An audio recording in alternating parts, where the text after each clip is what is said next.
Get out, you, a complete stranger parasite. Layla lashed out against me. Ignoring my surprise, she continued. This house is in my dad's name, and as his real daughter, I have the right to live here. You're just in the way, so could you leave now? Hearing this, I was momentarily stunned. But then I burst into laughter. Do you not know? I deliberately paused there. Layla, curious about what I'd say next, held her breath and stared at me intently. To the moving company staffs, who seemed confused, I instructed them to move all the items into a spare room since there weren't many. When Layla tried to sneak in amidst the mess, I stopped her with my hand. This house is in my name. You and I are strangers. Don't just walk in. When I said that, Layla's face turned red, and she shouted, "Who cares?" before storming off somewhere. I felt a surge of anger after being confronted like this so soon after Kevin's death. I was determined to make her regret it. I had finally raised in revolt. My name is Emma Turner, a 39-year-old piano teacher. My husband, Kevin, was 6 years older than me and an entrepreneur who ran his own company. We met through work and gradually nurtured our love. When we started considering marriage, Kevin confessed something. He had been married before. In his 20s, he married his then-girlfriend and had a daughter, Layla. However, his ex-wife's infidelity soon came to light. She spent a lot of money to her affair partner and racked up so much debt, leading Kevin to gain custody of Layla after she relinquished her parental rights. Layla, raised in a single-parent household for a while, didn't seem to lack anything, especially as his business was thriving. But as his wealth grew, so did Layla's selfishness. In middle school, she always demanded high-end cosmetics and wanted to dye her hair too flashy. Kevin said she never listened, no matter how many times he told her she shouldn't. Growing up as she was, Layla showed disgust when Kevin introduced me to her as his new partner when she was in high school. You? I'll never accept you as my mom. I have a beautiful mom and a rich, kind dad. That's all I need. Although Kevin hadn't told Layla about her mother's affair, she seemed to hold her beautiful mother in high regard. That's not necessarily a bad thing, though. Ultimately, Layla never accepted me, so we only got married after she turned 18, graduated high school and started working.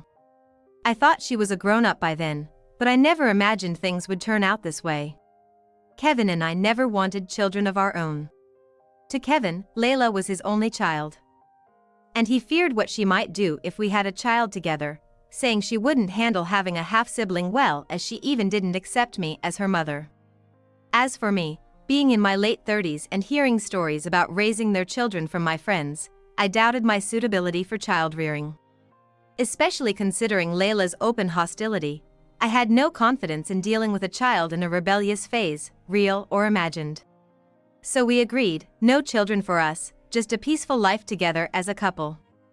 That's how we got married. 2 years ago, after Layla turned 18 and started working, we got married, and since then, we lived ordinary days as a couple. But those peaceful days ended within those 2 years. Kevin was diagnosed with cancer. It was already in the late stage, and all we could do was prolong his life. I was so shocked I couldn't process anything, not even the prognosis or treatment plans. Before I knew it, Kevin was hospitalized and began treatment. Coming home to an empty house, I felt worn out. And then, someone appeared, adding to my troubles. Yes, that Layla. Technically, as Kevin's stepdaughter, she was related to me, but we never lived together, so I didn't feel much connection. It wasn't strange that a daughter would know where her father lived, but how did she know about Kevin's cancer? Dad has cancer, right? You're so out of it, he told me. Kevin must have told her that out of concern, but honestly, both Layla and I weren't really happy about that. However, Layla seemed to have something in mind and, with a sly smile, said this. I guess I have to look after you now, and of course, take care of Dad. You, his new wife, can't compare to me, his real daughter. Leaving me with those provoking words, she left. I immediately contacted Kevin and relayed the conversation. He apologized, saying, I thought Layla had grown up. I'm sorry for causing you distress. Kevin wasn't to blame, and I wanted him to focus on his situation. Not wanting to burden a sick person, I replied cheerfully, "Don't worry, I'll handle her." But honestly, I wasn't confident. Already doubting my aptitude for parenting, how was I supposed to deal with someone openly hostile towards me? Besides, with nearly a 20-year age gap, could I, a 39-year-old, really connect with a 20-year-old Layla? These thoughts swirled in my head, leaving me exhausted. It's useless to overthink. For now, I'll just focus on work and supporting Kevin. With that thought, I tried to sleep. But worry for Kevin kept me awake. The next day, my students and their parents could tell something was wrong. Before I knew it, 6 months had passed. During this time, there weren't many changes in my job, and Kevin was trying to fight his illness, living each day to the fullest. However, one worrying issue persisted. That was Layla's presence, since she moved into the neighborhood half a year ago. I think I've lost over 10 pounds in these 6 months. Even now, as I held the baby in my arms, I couldn't help but wonder why I had to do this, furrowing my brow in doubt. The baby's name is Ashley. And, believe it or not, she's Layla's child.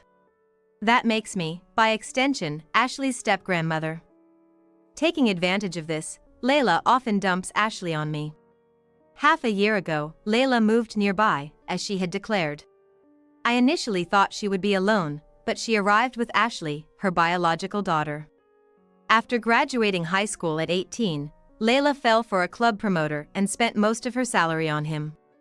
Kevin had told me her mother was similar, so it seemed like a case of like mother, like daughter. But Layla's romance didn't pan out. She ended up pregnant and, surprisingly, even quit her job. It seemed like a convenient excuse to escape for someone who was always troublesome and selfish. Apparently, he caused a scene in front of his club, got some compensation, and now receives regular child support from him. That's why she had Ashley, but a few months later, she learned of Kevin's illness. Incredibly, Layla saw this as an opportunity. I mean, Dad's got loads of money, right? If I play nice now, maybe he'll leave me a big inheritance. I remember being shocked to hear Layla's voice talking like that to someone. A man, as far as I could tell from her phone conversations. But who it was didn't matter. It was clear Layla only saw her father as a cash cow. And she probably saw me, his spouse with a right to half of his estate, as an obstacle. I even caught her asking someone over the phone how a stepmother could renounce an inheritance. I couldn't bring myself to tell Kevin, who was fighting so hard to live. It would be too cruel for him. So, I kept quiet, trying to process it all by myself. Layla took advantage of my silence and started bossing me around more after moving. At first, it was just I'm going to the bank, watch Ashley for a bit. But then it escalated to I'm visiting Dad in the hospital or Ashley's dad insists he wants me to talk about her to him. He's suddenly interested in his daughter now. And so, I became her regular babysitter. Of course, without any compensation for it. I couldn't bring myself to ask for money, considering Ashley was my step-grandchild, and I was more afraid of something happening to her if I refused. Layla's demands escalated until she recently said like this. I'm going on a trip with friends. Can you watch Ashley for about 3 days? You can, right? You're always home anyway. I'm home, yes, but only because my piano students come for lessons in the evening. I wanted to argue, but knowing Layla would just retaliate, I simply agreed. Ironically, I find Ashley so adorable. Despite thinking I couldn't handle childcare, the baby charms tickled my maternal instincts. But hearing about the trip gave me a headache. With significant expenses for Kevin's treatment each month, and furthermore, taking care of Ashley for 3 days would add to my costs. I've been covering all expenses for Ashley's diapers and formula. I didn't want to use Kevin's money for this since I decided to take on this myself, and initially, it wasn't too burdensome. But as costs rose, so did my stress. Sometimes, I'd catch myself wondering why I, as her step-grandmother, was doing what Layla, her mother, should be doing. Layla doesn't even recognize me as her mother. Yet she conveniently uses me like this. I can't say it doesn't upset me. Still, I did what I could for innocent Ashley, but I was reaching my limit. I planned to talk to Layla when she returned, to tell her to take responsibility for her daughter. But right after Layla left for her trip, I got a call from the hospital and rushed out. Arriving there, the busy nurses and doctors made it clear that Kevin's time was near. Sensing something, Ashley started crying, but the nurses told me not to worry. Kevin was already unconscious, and it didn't take long for his passing to be announced. His face was peaceful, though. They say a person's hearing lingers for a bit after death, so maybe Kevin departed peacefully, hearing Ashley's cries and my voice. That thought made me burst into tears. Kevin's wake went smoothly, but Layla was nowhere to be seen. I informed her of Kevin's passing right away, but her response was shocking. "Oh, really? But I've extended my trip and can't come back soon. You, as his spouse, can handle the funeral arrangements, and nobody will object. You're his wife on the family register, so take care of the rest. And take care of Ashley too," she said before hanging up. I wanted to scream, but with Ashley there, I somehow held it back. Kevin's relatives asked why Layla wasn't there, but fearing a commotion, I made up a plausible excuse about her trip extension. Even the time of the interment, Layla never showed up, and the only one who saved my nearly broken heart was Ashley. For a whole 2 weeks after Kevin passed away, Layla had vanished without a trace, ignoring all attempts to contact her. But then one day, when the doorbell rang and I answered it, there stood several robust, fresh-faced men, who introduced themselves as movers. Peeking behind them, I saw Layla, grinning slyly. "Parasites which is a stranger need to get out," she snapped at me. Ignoring my shock, Layla continued. "I've given up the apartment I was living in, and starting today, I'll be living here.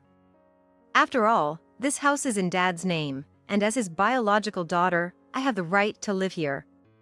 You're just in the way, so can you leave right now?" Hearing this, I was taken aback for a moment, but then burst into laughter.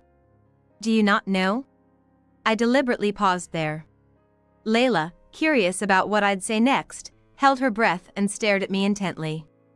Since I, her usually docile stepmother, suddenly started laughing, she must have felt more terror than surprise. I instructed the bewildered movers to temporarily store all the stuff in an empty room since there wasn't much. As Layla tried to sneak in amidst the confusion, I stopped her with my hand. "Do you think it's okay to enter someone's house without permission? This house is in my name. We're not legally related through adoption, and our family registers are different, so technically, we're strangers.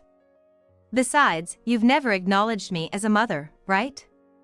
So, don't start acting like a daughter now, especially after using me as a convenient babysitter and looking down on me all this time." Saying this, Layla looked frightened. Unperturbed, I continued, "So, your trip is over, I guess I can give Ashley back to you. After all, you are her mother, so take care of her properly." Angered, Layla yelled, "Who cares?" and stormed off, leaving Ashley behind. The movers looked on with puzzled expressions. It was outrageous how Layla tried to move in without any notice right after Kevin's death, cursing at me like that. I felt a rising anger within me. I was determined to make her regret it. I had finally decided to revolt. In the end, Layla just dumped her belongings in my room and never showed her face again. I heard she had given up her apartment, but where she was living and how remained a mystery. However, my hands were full with taking care of Ashley. Fortunately, Ashley was familiar with my face since she was a baby and had seen me almost every day, so she was very attached to me. I had a stock of milk and diapers, and several friends who had experience with childcare gave me advice after I explained the situation. I had no choice but to brace myself. Since things had come to this, I would take full responsibility for Ashley until the matter was settled. I've decided to do so. During lessons at home, Ashley would sleep peacefully, seemingly comforted by the sound of the piano. Some parents, aware of my situation, even offered to watch her while I was teaching. News about Layla had somehow leaked out, and Kevin's relatives occasionally came to check on us. When I had to leave for lessons or work, someone would take turns watching Ashley. Although Kevin was gone, the network he left behind and the support of the warm-hearted people around me allowed me to live a peaceful life. Then, 2 months after Layla disappeared, she suddenly reappeared before me. She was accompanied by a police officer and a child welfare worker, falsely accusing me of kidnapping Ashley. The police officer explained that they couldn't take action until they verified the situation. Layla was yelling, "Arrest her quickly. She stole my child. Just because she doesn't have her own kids, she's so presumptuous," and to the child welfare worker, "Isn't this your job? Hurry up and take the child away from this woman." The police officer talked to me calmly, so I explained the whole situation to him. The police officer looked a bit astounded. It seemed they realized that Layla was acting out of spite and frustration. The child welfare worker tried to calm Layla down, but her words fell on deaf ears as Layla's anger had peaked. Realizing this was going nowhere, I boldly stated, "You were the one who dumped Ashley on me. All the neighbors know it, as do Kevin's relatives. You can't claim ignorance after running away that day, and calling the police might even be considered obstruction of justice, don't you think?" I said this nonchalantly, and the police officer nodded in agreement. Technically, it might be more accurate to call it a false accusation. Especially since Layla had even filed a complaint against me. But I figured Layla wouldn't understand the complexities, so I simply told her she was lying and obstructing the officer's duty. The word obstruction of justice seemed familiar to Layla, and she began to falter, so my approach was highly effective. I continued to explain further. A mother who dumps her infant on someone else to go on a trip, and then does something like this, seems more problematic, don't you think, officer? I said this, turning my gaze to the child welfare worker, and it seemed Layla finally grasped the situation. "Well, fine. I'll let you off this time." I thought to myself, what is she forgiving? And the police officer started to talk to Layla about having a discussion at the police station. It made sense. After filing a false complaint, they couldn't just say, "Okay, dismissed," and be done with it. Layla, pale-faced, turned to us as the child welfare worker added something that seemed like the last straw, and she completely panicked. "It's not my fault. It's all her fault." She kept repeating nonsensical things, but the police officers said thank you to me and left for the time being. A younger officer who seemed like a subordinate came later and took a brief statement from me, but my innocence was quickly cleared thanks to many people vouching for me. I'm sure everyone was surprised when the police suddenly contacted them, but they immediately provided testimonies to help me as soon as they heard my story. Later, I heard Layla was not prosecuted but received a stern warning. After being reprimanded by the police, maybe she felt down, she didn't show up for about 3 months. It was about time to decide on Kevin's inheritance, but since Layla is his biological daughter, she's an heir. That's why I had to contact her. But with no idea of her whereabouts and all my attempts being ignored, I hired a detective to locate her and then had professionals repeatedly reach out to her. I even had a lawyer send certified mail and made various attempts, but Layla kept ignoring everything. Before I knew it, we reached the first anniversary of Kevin's death. At the almost same time, I received an email from Layla. It said she didn't want to be involved anymore. So, I went to family court and filed for an inheritance petitioning. Layla didn't respond even then, leading to no discussion, and ultimately, the family court decided on the inheritance division. But despite ignoring everything, Layla showed up at my house, upset with the outcome. "I'm his real daughter, and getting nothing is absolutely wrong. What's the meaning of this?" It seemed she didn't want to go through the hassle but still wanted the inheritance. She probably thought she'd automatically get her share as a daughter. But learning she wouldn't get a penny, she was furious. Her audacity to show up only when it suited her interests was astounding, but I decided to calmly tell her the truth. "Do you know when the inheritance period began?" Confidently, Layla answered. "The day the family court's decision came out, right?" Hearing this, I laughed and said, "No, you knew of your father's passing the day it happened, so the inheritance period actually began over a year ago." To make it clear to Layla, who didn't seem to get it, I explained further. She claimed it was unfair not to receive her share, but the family court had calmly judged based on Kevin's will and the situation at the time. Firstly, Kevin's will stated he didn't want to give Layla a single penny and wished for me to inherit everything. Normally, this would infringe on Layla's rightful share, which means she could have received half of the inheritance. However, despite my sending registered letters and the involvement of professionals and the court, Layla remained silent.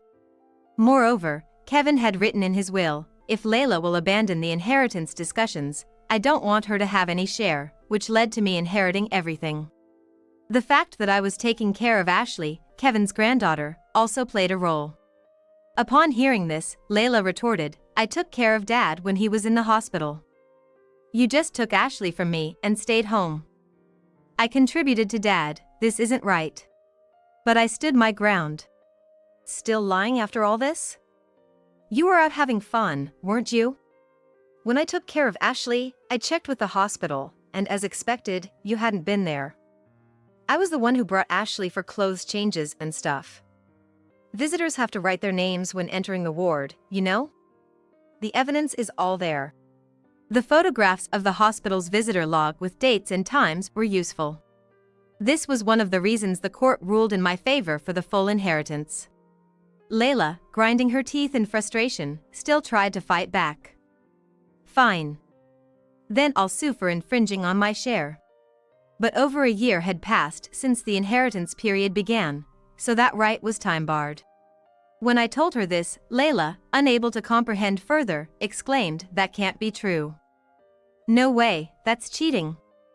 Why can't I, his real daughter, get any of his inheritance?"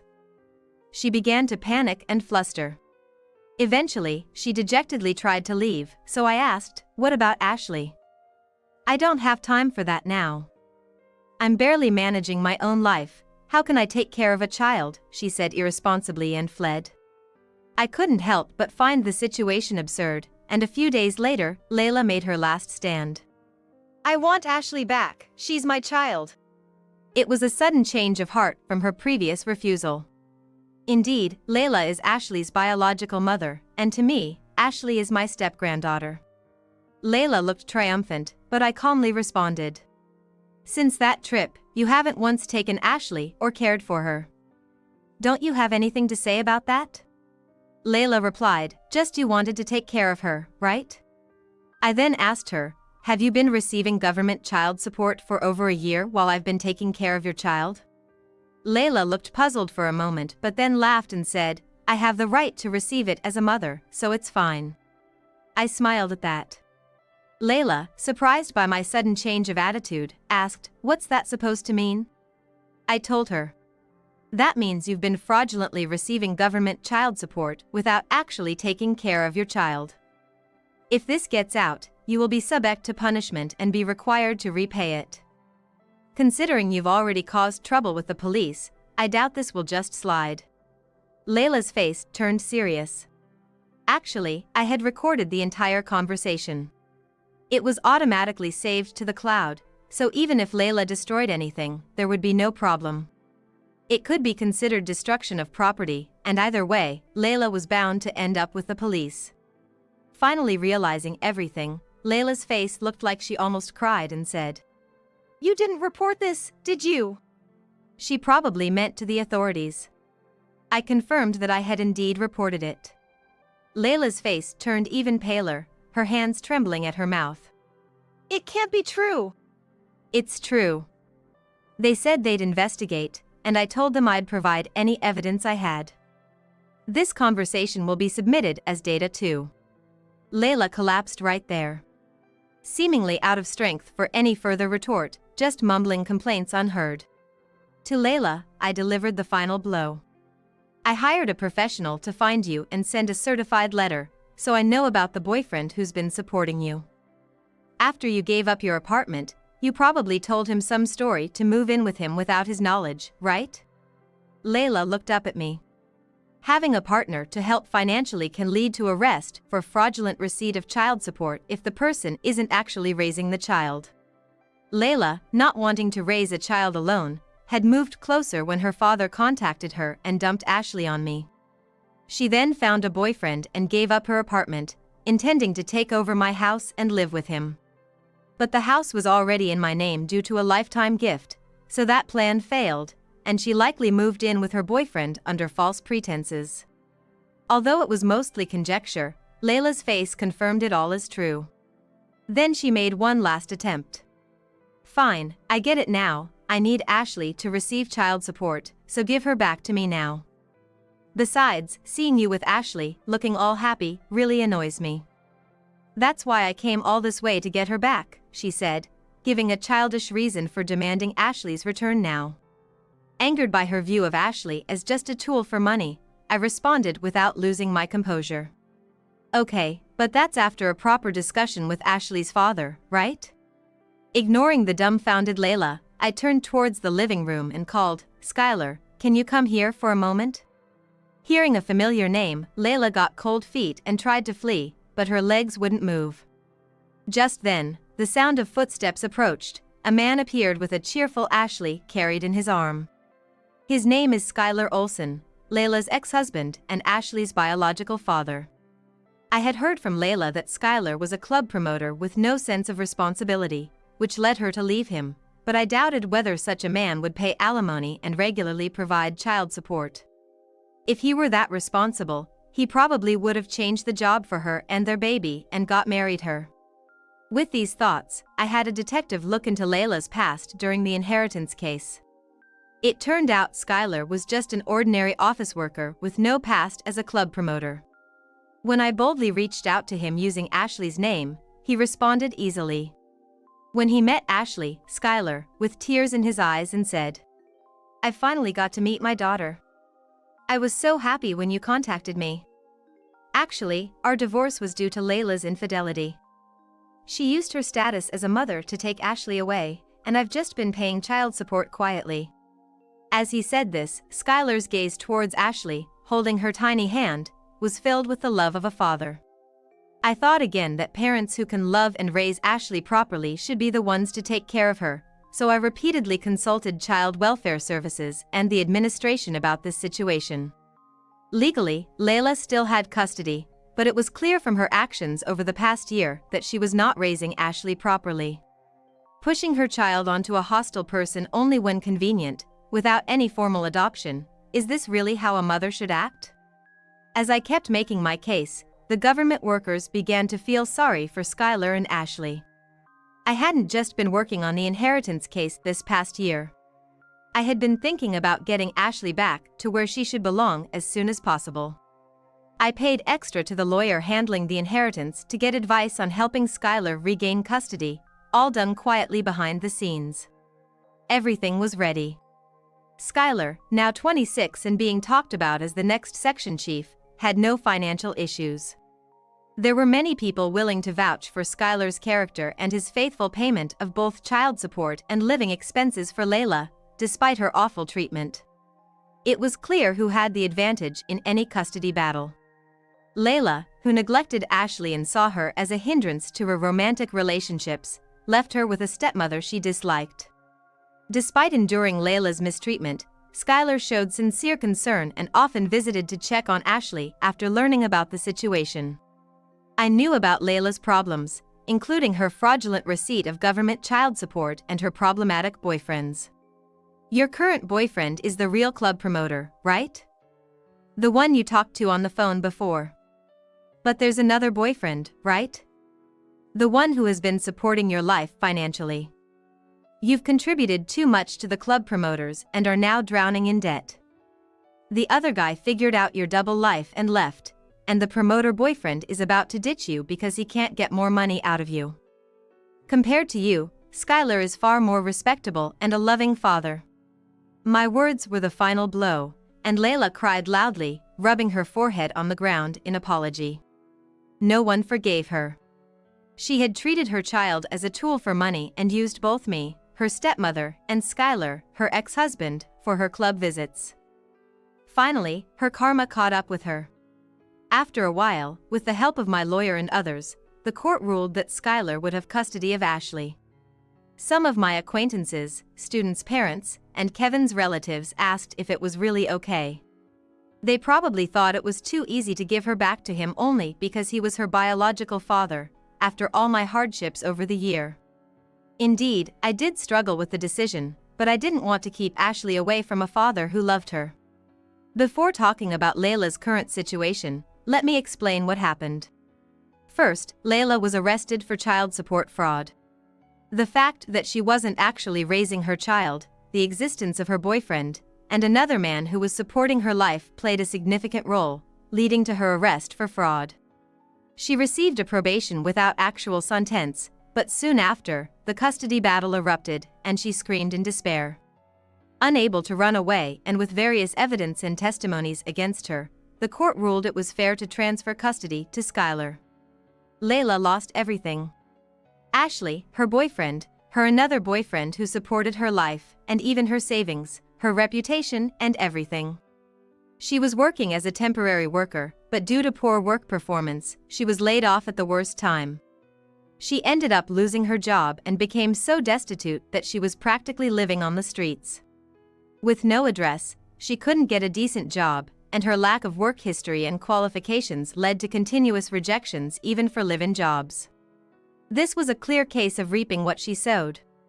As for me, I was living modestly without using Kevin's inheritance. I believe Kevin wanted to share his inheritance with Ashley, his granddaughter. But he feared involving her in any trouble by writing about her in his will, so he didn't. So, I made sure to give Skylar gifts from Kevin's inheritance for Ashley's special occasions. Recently, Skylar, who moved nearby, confessed his feelings to me. "I've grown to love you while visiting Ashley. I didn't say anything because of the difficult times. Ashley sees you as her mother. I know it's disrespectful to you as a widow and to Kevin as my former father-in-law, but please, will you become my family?" Hearing that, I couldn't help but grow feelings for him. Actually, there was more to Kevin's will. It wasn't related to the inheritance, but he concluded with this: "If you find someone you love after my death, please be happy with that person. Your happiness is my happiness."